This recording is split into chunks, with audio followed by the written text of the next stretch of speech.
right? Everybody has family members who probably don't like church, don't go to church, and are not in a good place. As I give my testimony, I want you to keep them in mind. Because if God can do what he did for me, trust me, there's hope for you and your particular situation. Whether it's your spouse who's not faithful, doesn't like church, or your children, keep them in mind, okay? Because God's mercy is for everyone. So I want to give you a quick image. It'll be a little hard to see from where you're at, but you'll probably be able to see it somewhat. This is a picture of me when I was going on 18 years old. Okay, you see me now standing here as a priest, obviously. I'm going to show you this picture, and you're probably going to think it's a girl from the distance. It'll look like a girl, but it's not a girl. Okay, all my girlfriends in the past were jealous because I had longer hair than they did, and this is why. Look at this. Yeah. You can't see it well, I know, but you can probably see the hair. It's quite long. My hair was all the way, at one point, all the way down to my belt, right? Crazy. Now, how did I go from being this guy to being this guy, to being a priest? Something radical had to happen, and it did. You know, when I was young, I didn't grow up in a Christian household of faith at all. And as a result of that, my teenage years were just lived in pagan terms. I didn't believe in God. I didn't believe in heaven or hell, those kind of categories. Never. And I was living just a crazy life. And at one point, if you know my story, you know this, because it's in a book form, by the way, that we have here today. At one point, I was living in Japan with my family because my father was a military officer. And in Japan, I caused so much trouble as an American teenager. You know what they did? I ran away in Japan, actually. You know what they did? They had to, after they captured me, they kicked me out of the country of Japan. Literally, kicked me out. And when I came back to the United States, I had to go to an institution to be locked up for a period of time so that I could try and get better. So I went to my first drug and alcohol rehabilitation center in Pennsylvania. But I got out, and I got worse. I started doing all kinds of crazy things that I wasn't even doing in Japan. But you know what happened during that time? My mom had a radical conversion.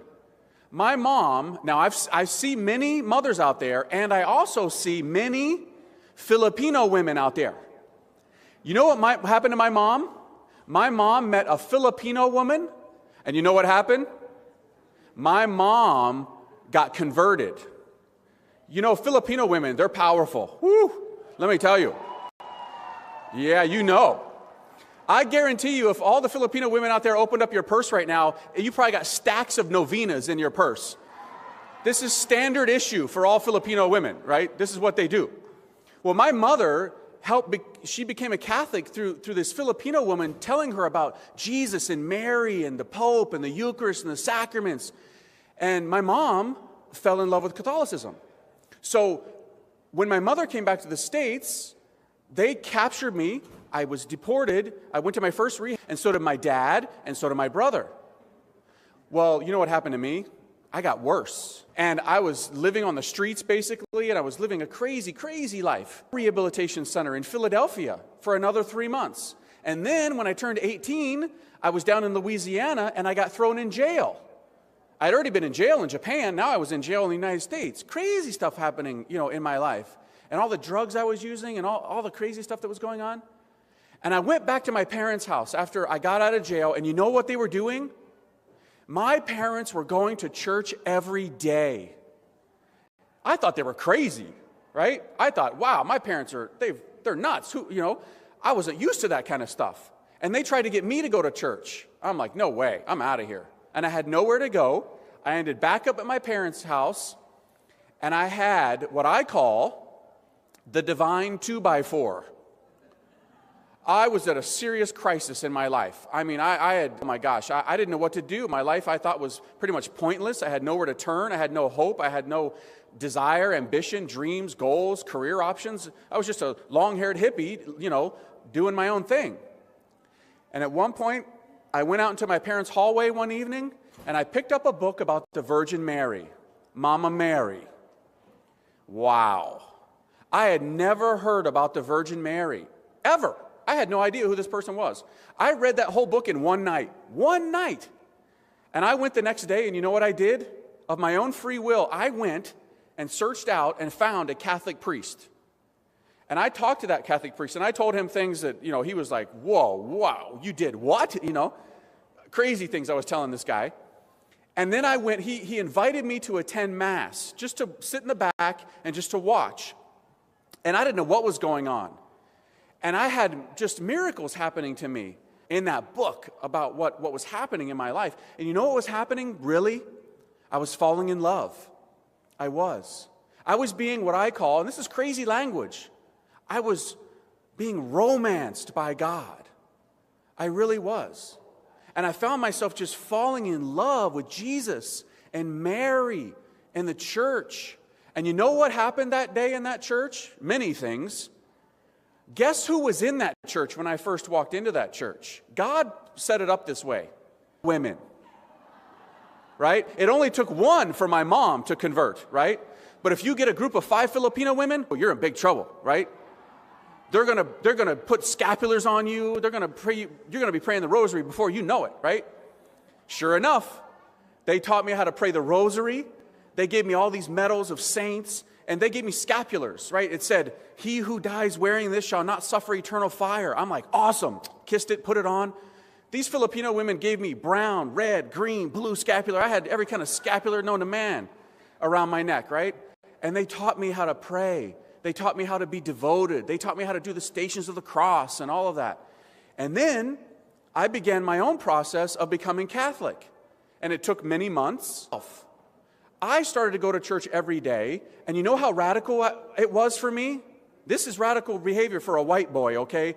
I was at church in the morning, before the Filipino. That's radical stuff, right? So I'm there. And I'm just loving this. I'm loving this. I know that Jesus is really in the Eucharist.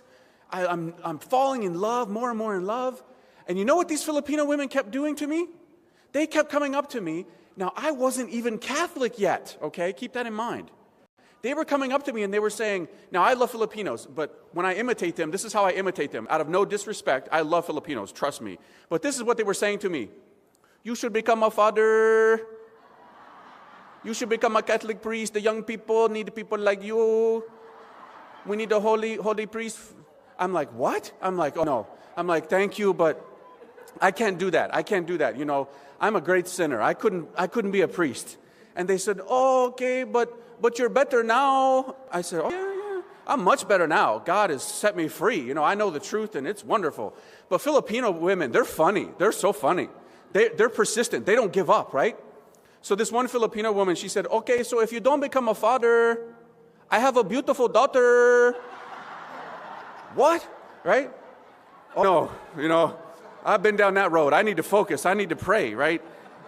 So I just kept praying to Jesus and Mary, what do you want me to do? Do you want me to get married? It'd be wonderful to have a Filipino wife and have tons of Catholic children and raise a Catholic family. That'd be fantastic, right?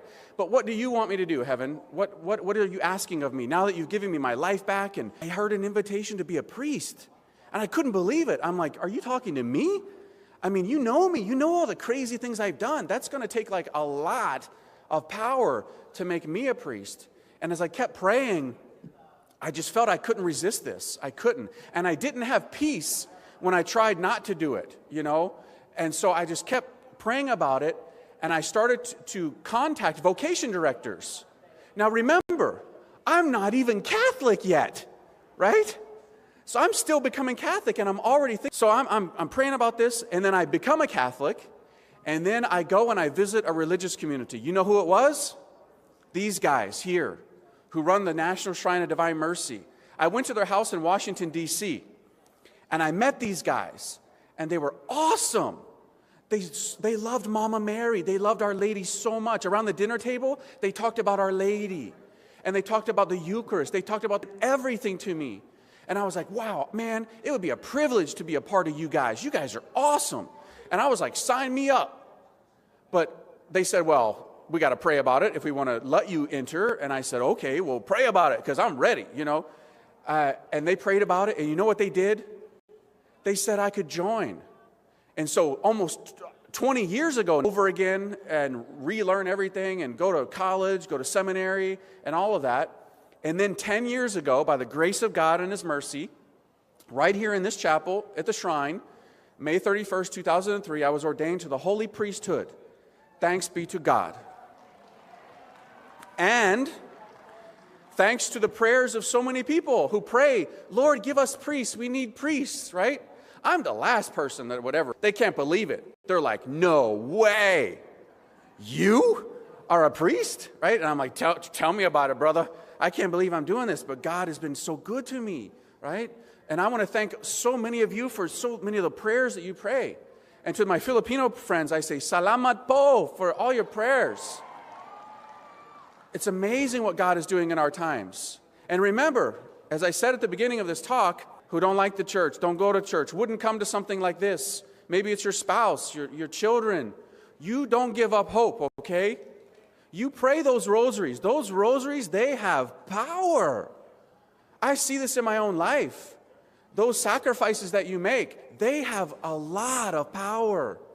Once again, I'm going to refer to something because there's so many Filipinos here. I gotta say this. You know, in the Philippines years ago, there was a revolution, right? And you know that the Philippines and prayed the rosary, and there wasn't a bullet fired, no bloodshed. That's amazing. And you know what heaven has now given to us, and what we're going to be celebrating today in a huge way. And it only takes like 5 to 7 minutes, right? That's amazing. We have the Rosary and the Divine Mercy Chaplet. It's like the 1-2 punch in the spiritual life. It really is. So when you're praying for your family members, and you're praying for conversions, and you're praying for that spiritual kick in the pants, you're praying for the divine 2x4 to come into your family's life, keep that in mind as you pray. Because sometimes I know it can be difficult. And you say, I've been praying for years, Father. When are they going to change? Remember this. When my mother became Catholic and became very devout, I got worse, right? Not because she became Catholic, but because now she could deal with it. She had the resources at her fingertips in the sacraments and the treasures of the church to deal with her delinquent son, me, and the nightmare that I put her through. You know what I call my mom now?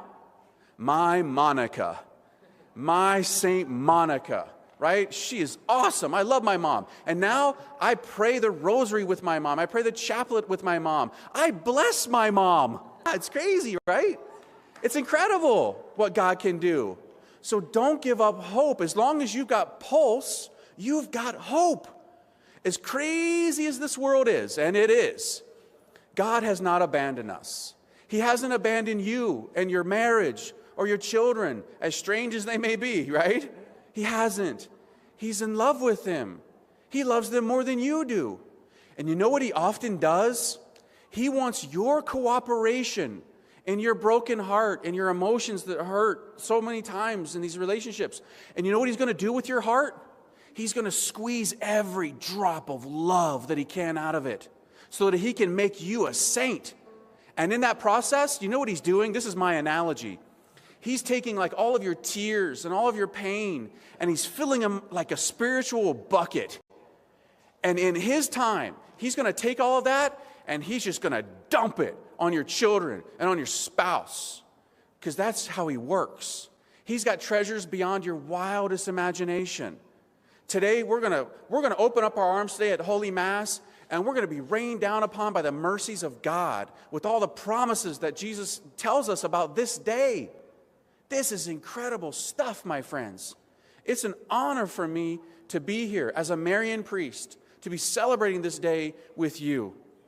And for all of you who want to find out more and maybe get the book about my conversion or the brand new book that I wrote, which is called Under the Mantle, Marian Thoughts from a 21st Century Priest, I highly encourage you to get a copy of this book in our book tent. But if you can't today because you want to reserve your spot, where you are right now, coffee table, put it in the bathroom. I don't care where they read it, as long as they read it, right? God can bring about conversions anywhere, right? Get these books and have them read it. It's powerful stuff. Remember, a book changed my life. My mom put that book on her bookshelf. I read it, and it changed my life. Books are powerful. So I encourage you to get those and pray those rosaries, pray those chaplets, pray those novenas, pray all those devotions, pray to the saints, pray to Our Lady especially for great conversions in our time. We live in amazing times. It's in many ways the worst of times, but it's the best of times. We live in an era of Marian apparitions. We live in the era of divine. I'll bet you he's going to say some profound stuff. He already did, Brother Chris tells me. Yeah, boy. Can't wait to read this stuff. This is amazing, my friends. Open up your hearts today to all the graces and mercies that God wants to give you, your family, and our entire world. May God bless you, my friends, all the days of your life. Amen.